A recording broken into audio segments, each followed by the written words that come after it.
ఈరోజు జైల్లో ఉన్న చంద్రబాబు నాయుడుతో పొత్తు పెట్టుకొని ప్యాకేజీ కోసం తన కార్యకర్తల్ని అలాగే తన అభిమానుల్ని తన సామాజిక వర్గం వారిని అమ్మేశారని వారందరూ కూడా చీ కొడుతుంటే ఏం చేయాలో తెలియక పిచ్చి పిచ్చిగా మాట్లాడుతున్నాడు. ఈరోజు జగన్మోహన్ రెడ్డి గారు లాంటి మనసున్న నాయకుడిని నువ్వెంత, నీ బతుకెంత, నీ స్థాయి ఎంత అని మాట్లాడుతున్నాడు. అసలు నీ బతుకెంత, నువ్వెంత, నీ స్థాయి ఎంత అని మేము అడుగుతున్నాం. ఈరోజు చూస్తే జగన్మోహన్ రెడ్డి గారు రాజకీయాల్లోకి వచ్చి దాదాపుగా 13 ఏళ్ళు అవుతుంది. ఈ 13 ఏళ్లలో ఆయన 2 సార్లు ఎంపీ అయ్యారు, 2 సార్లు ఎమ్మెల్యే అయ్యాడు, ఒకసారి అపోజిషన్ లీడర్గా ఉన్నారు, ఇప్పుడు ముఖ్యమంత్రిగా ఉన్నారు. కానీ నువ్వు రాజకీయాల్లోకి వచ్చి 15 ఏళ్ళు అవుతుంది, ఎమ్మెల్యే కాదు కదా, కనీసం వార్డు మెంబర్ కూడా కాలేదు. అసలు నువ్వెంత, నీ బతుకెంత, నీ స్థాయి ఎంత? తన ఒంటి చేత్తో 151 ఎమ్మెల్యేలను గెలిపించుకున్న జగన్మోహన్ రెడ్డి గారు ఎక్కడ?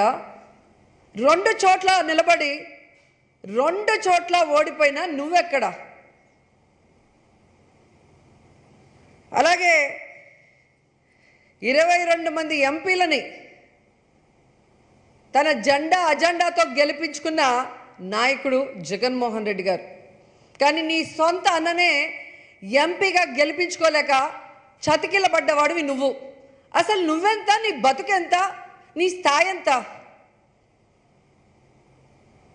ఈరోజు ప్రజలకు ఇచ్చిన మాట కోసం దేశాన్ని గడగడలాడించిన సోనియానే ఢీకొన్న దమ్మున్న నాయకుడు జగన్మోహన్ రెడ్డి గారు. కానీ నీ తల్లిని తిట్టినోడితో ప్యాకేజీ కోసం బానిస బతుకుతున్న నువ్వు. అసలు నువ్వెంత, నీ బతుకెంత, నీ స్థాయి ఎంత? కొణిదెల పవన్ కళ్యాణ్ అనే నేను శాసనసభ సభ్యుడిగా ఎన్నికైనందున శాసనం ద్వారా నిర్మితమైన భారత రాజ్యాంగం పట్ల నిజమైన విశ్వాసం, విధేయత చూపుతానని, భారతదేశ సార్వభౌమాధికారాన్ని, సమగ్రతను కాపాడుతానని, నేను స్వీకరించబోయే కర్తవ్యాన్ని శ్రద్ధాశక్తులతో నిర్వహిస్తానని దైవ సాక్షిగా ప్రమాణం చేస్తాను.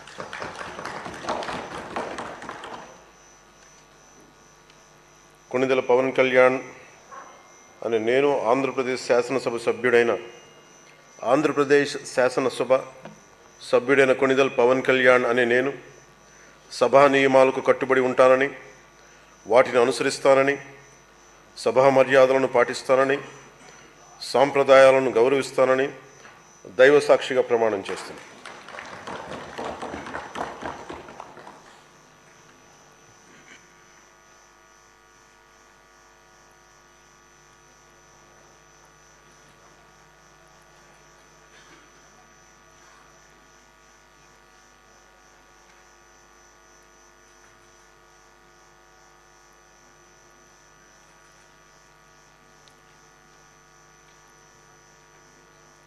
శ్రీమతి అనిత వంగలపూడి.